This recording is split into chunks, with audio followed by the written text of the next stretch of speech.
નમસ્કાર, હું છું આપની સાથે કલ્પેશ ચાવડા. તેજ નેત્ર ન્યૂઝમાં આપનું સ્વાગત છે. આજે ફરીવાર આપણે અમદાવાદ પૂર્વની જે સ્થાનિક બાબતો છે તેને લઈને ચર્ચા કરવાના છીએ. આજે આપની સાથે દર્શુકભાઈ જોડાયા છે. દર્શુકભાઈ, તમારો ખૂબ ખૂબ આભાર અમારી ચેનલ સાથે જોડાવા બદલ. ખૂબ ખૂબ આભાર આપનો પણ. દલસુખભાઈ છે એ કોંગ્રેસના પ્રદેશ પ્રવક્તા છે અને સાથે સાથે અમદાવાદ પૂર્વના સ્થાનિક છે. અમદાવાદ પૂર્વની જો સ્થાનિકની વાત કરવામાં આવે દલસુખભાઈ, તો અમદાવાદની અંદર જે પૂર્વ વિસ્તાર છે તે હમણાં જ વરસાદની અંદર પાણીમાં ગરકાવ થઈ ગયો હતો. આમ તો સરકાર દ્વારા કહેવામાં આવતું હોય છે કે અમદાવાદ છે તે સ્માર્ટ સિટી છે, અહીંયા મેટ્રોનું કામ ચાલે છે, મોટી મોટી બિલ્ડિંગો છે, મોટી ઇમારતો છે, અમુક લોકોનું સપનાનું સિટી એટલે અમદાવાદ. ત્યારે બીજી બાજુ જોવા જઈએ તો અમદાવાદ પૂર્વની અંદર જ આવી સ્થિતિ સર્જાતી હોય છે. વરસાદ જતો રહ્યા પછી 10 દિવસ સુધી વરસાદના પાણી ઓસરતા નથી અને ખાસ કરીને આ સમસ્યા પૂર્વ વિસ્તારમાં છે. શું કહેશો આ બાબતે? આ બાબતમાં તો પહેલા હું તેજ નેત્ર ન્યૂઝનો ખૂબ આભાર માનું છું કે આપણા લોકલ પૂર્વ વિસ્તારની અંદર એમાં નિકોલ જેવા બધાની સમસ્યાઓ બધા ઓળોમાં છે. પણ આ સમસ્યાનો હું ખાસ કરીને નિકોલનો પહેલા ઉલ્લેખ એટલા માટે કરીશ કે હું બધા અહીંયા સ્થાનિક છું. નિકોલના 1.4 રસ્તા, જેને કહેવાય MG રોડ, ભક્તિ સર્કલ રોડ, સુકન ચોકડી, એને હરિભાઈ વાળા રોડ, ઓમકારેશ્વર રોડ, આ બધા જ 4 રસ્તા ઉપર માણસને નીકળવું હોય ને અને પાણી 1 થી 1.5 ઇંચ ભરાય, વરસાદ આવે એટલે બધા જ રોડ છલકાઈ જાય અને છલકાયા પછી ખાડા પડી જાય છે ને લોકોને એટલી બધી મુશ્કેલી પડે છે કે આજે બાળકોને લઈને મૂકવા જવા હોય શાળાઓમાં તો આજે લેડીઝો વધારે નીકળતી હોય છે અને લેડીઝ જ્યારે પોતાના બાળકને લઈને પડે છે ને ત્યારે એને ઊભું કરવા વાળું પણ કોઈ ત્યાં પાણીમાં નથી હોતું. એવી મુશ્કેલીમાં ઘણા બધાને ઈજાઓ થાય છે, ગંભીર ઈજાઓ થાય છે અને એ મુશ્કેલીમાંથી બહાર આવવા માટે એમને ખર્ચા પણ કરવા પડે છે. આ વિસ્તારની અંદર ખાસ કરીને જ્યારે ધારાસભ્ય હોય, કોર્પોરેટરો હોય અને MP હોય, એમને તો એવું છે કે આ પ્રજા એમને મોદીના નામે મત આપે છે. આ બધાને તો ઓળખતી જ નથી આ પ્રજા. તો એ લોકો એવું માને છે કે અમે શું કામ કરીએ, એટલે નથી આ ચૂંટાયેલા ધારાસભ્યો કે કોર્પોરેટરો કે MP કામ કરતા અને એની પાછળ એ કામ નથી કરતા ત્યારે અધિકારીઓ પણ મસ્ત મોટા બની ગયા છે. એ પોતાની મન ફાવે તેવી આદતો ધરાવી રહ્યા છે, મન ફાવે તેમાં ભ્રષ્ટાચાર કરી રહ્યા છે. આજે ભ્રષ્ટાચારની વાત કરીએ તો હું દરેક રોડ ઉપરની વાત કરવા બેસું તો તમારી પાસે સમય ઓછો રહેશે, પણ ભક્તિ સર્કલ થી હેરિસ વાળો રોડ 1.5 વર્ષમાં 2 વખત બન્યો અને આજે એ રોડ ઉપર એટલા બધા ચિકાસ વાળા રોડ બની ગયા છે, ચીકણી માટી ચડી ગઈ છે અને એ માટીના આધાર ઉપર લોકો પડી રહ્યા છે અને લોકો પડતા લોકોને બચાવવા 108 બોલાવી આ બધા કાર્યો બધા બેઠા હોય જે ગેટ ઉપર એના ભાગમાં આવ્યા છે. અમારી વાત એટલી જ છે, ખાડાઓની સમસ્યા દૂર નથી કરી શકતા. આજે અધિકારીઓની ફરજમાં આવે છે કે આટલા બધા ખાડાઓ પડ્યા છે તો શું એ ખાડા નથી પૂરી શકતા? એટલું પણ બજેટ નથી, એટલી પણ એની પાસે કોઈ કોન્ક્રીટ કે એટલા ઢેફા કે એટલા કોઈ રોડા નથી.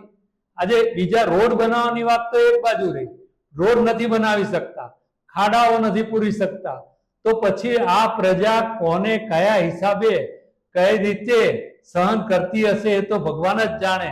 હું આ નિકોલ વિસ્તારમાં મારી વાત કરું તો જ્યારે રહેવા આવ્યો 7 વર્ષ પહેલા તો લોકો એમ કહેતા નિકોલ એટલે સ્વર્ગ.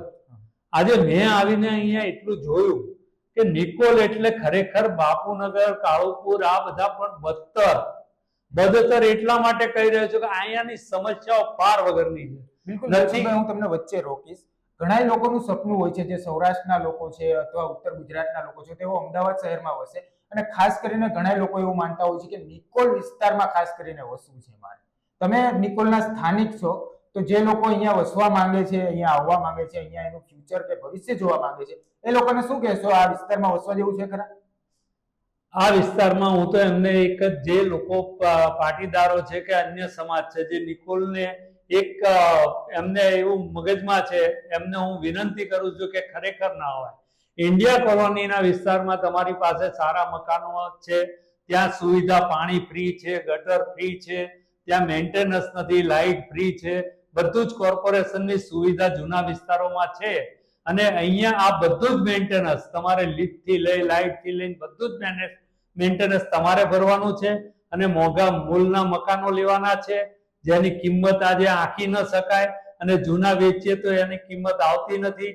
લોન અને કરજ ઉપર આપણે હેરાન પરેશાન થઈને એ હેરાનગતિ, આજે ધંધો ચાલે કે ન ચાલે પણ લોન તો હપ્તો આવીને ઊભો જ રહી જાય છે, મહિનાઓ જતા વાર નથી લાગતી. તકલીફ એ છે કે મારી સૌને નમ્ર વિનંતી છે કે જો તમે સુવિધાઓને લીધે અહીંયા આવવાના હો તો અહીંયા કોઈ સુવિધા નથી. અહીંયા એક પણ સરકારી હોસ્પિટલ નથી કે જે નાનો ને સામાન્ય મધ્યમ વર્ગનો માણસ સરકારી હોસ્પિટલમાં સારવાર લઈ શકે. એક પણ અહીંયા સરકારી કોલેજો નથી કે અહીંયા સરકારી શાળાઓ નથી કે જેમાં ભણી શકે.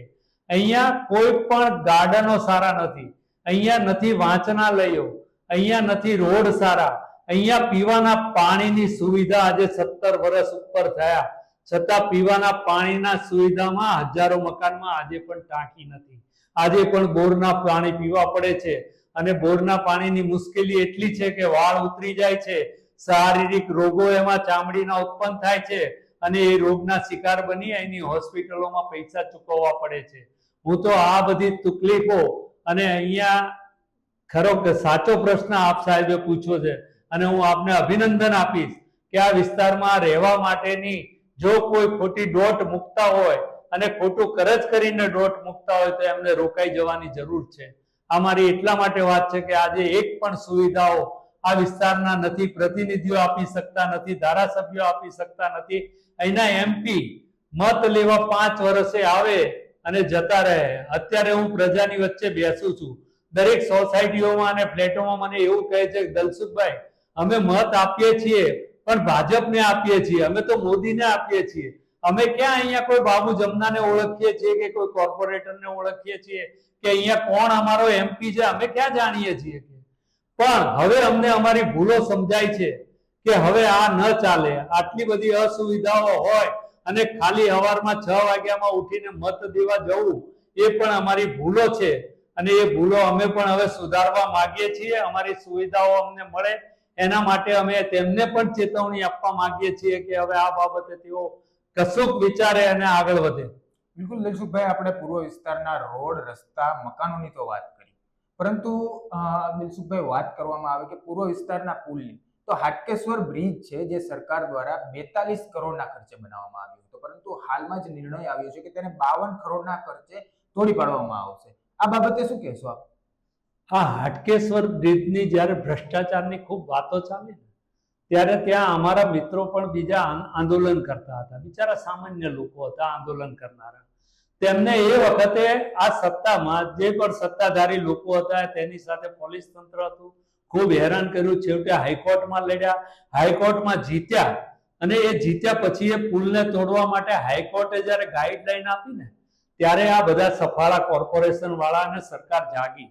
એ જે તમે વાત કરી છે ત્યારે 42-43 કરોડનો બ્રિજ બન્યો પહેલા, અને એ જયારે તોડવાની વાત આવી અને આજે એનો કોન્ટ્રાક્ટ આપવામાં આવ્યો એ 52 કરોડ ઉપરનો કંઈક કોન્ટ્રાક્ટ આપવામાં આવ્યો છે.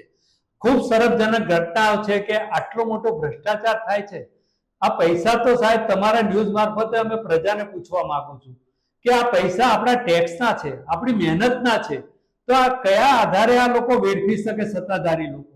આપણા પૈસાનું મૂલ્ય શું? ટેક્સ આજે નિકોલની વાત કરું, પૂર્વ વિસ્તારના અનેક વિસ્તારોની વાત કરીએ, મણિનગરથી લઈને આ પૂર્વ મણિનગરની વાતો કરીએ તો આજે નિકોલને બધા પ્રથમ ક્રમાંકે ભરતા એડવાન્સ ટેક્સ ભરતા લોકો છે અને છેવટે સુવિધાની નામે ઝીરો અને ભ્રષ્ટાચારના નામે ખૂબ જ આગળ છે. આજે ભ્રષ્ટાચાર એના લીધે અહીંયા ક્રાઇમ એટલો બધો છે ને, આજે ક્રાઇમની વાત કરવા જાઓ ને તો આજે નિકોલની અંદર તો ક્રાઇમ એટલો બધો છે કે અમદાવાદમાં 3જા નંબરે નિકોલ વિસ્તાર આવે છે ક્રાઇમમાં. રોજ મર્ડર, રોજ ચોરી, રોજ લૂંટફાટ, રોજ દોરા અછોડા તોડવા, ચોરી, દુકાનોમાં ચોરી. આ બધી ઘટનાઓ બતાવી રહી છે કે કંઈક લોકોને તકલીફો થઈ રહી છે, કંઈક બેરોજગારી વધી રહી છે, કંઈક ધંધા રોજગાર તૂટી રહ્યા છે. આ બધા કારણો ઘણા બધા હોઈ શકે, પણ હવે લોકોએ પણ આ બાબતે જાગૃત થઈને પ્રતિનિધિઓ પાસે કામ લેવાની જરૂર છે. જે હું આપના તેજ નેત્ર ન્યૂઝ પાસેથી લોકોને અપીલ પણ કરું છું. બિલકુલ, જો દિલસુખભાઈ વાત કરવામાં આવે જીઆઈડીસીની, તો કઠવાડા જીઆઈડીસી છે અહીંયા આગળ, ત્યાં વરસાદના પાણી હતા તે 10-10, 12-12 દિવસ સુધી ભરાઈ રહ્યા હતા. લોકો જે ઉપર રહેતા હતા તે નીચે નહોતા આવી શકતા, નીચે રહેતા હતા એમને ઉપર શિફ્ટ થવું પડ્યું હતું કારણ કે તેમના ઘરો સુધીમાં પાણી પહોંચી ગયા હતા.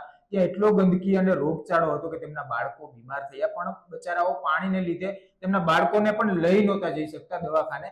ત્યારે તંત્ર, એએમસી કે કોઈ નેતા, અમે જ્યાં ત્યારે એ રિપોર્ટિંગ કરવા માટે અમે ત્યાં ગયા હતા, તેમના સ્થાનિકોને અમે પૂછ્યું ત્યારે તેમણે એવું કીધું કે કોઈ પણ નેતા કે કોઈ તંત્ર કે એએમસી પણ અહીંયા નથી આવ્યું.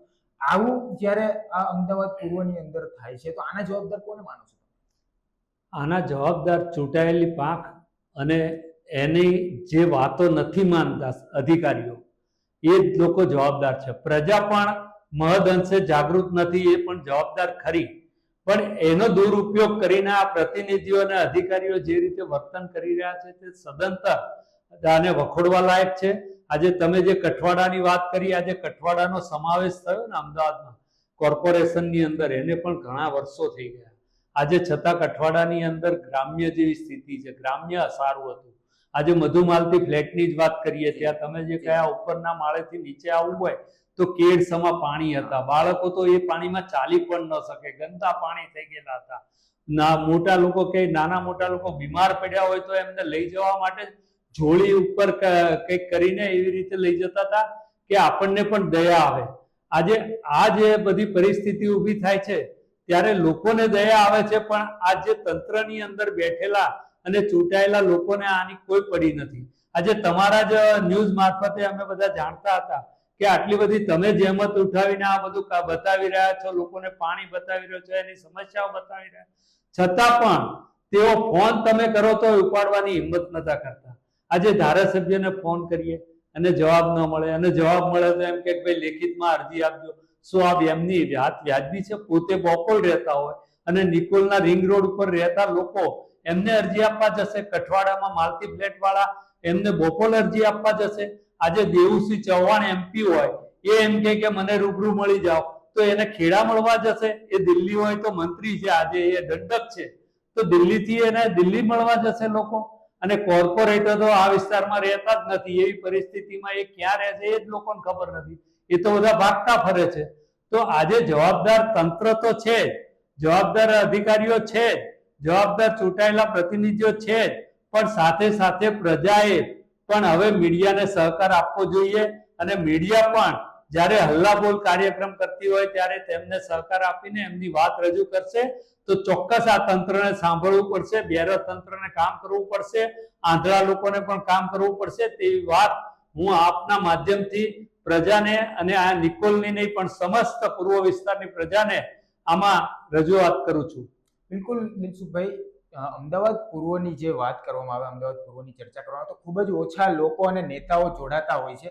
તમે અમારી સાથે જોડાયા, અમદાવાદના પૂર્વના પ્રશ્નોને વાંચા આપી, એ બદલ આપનો ખૂબ ખૂબ આભાર.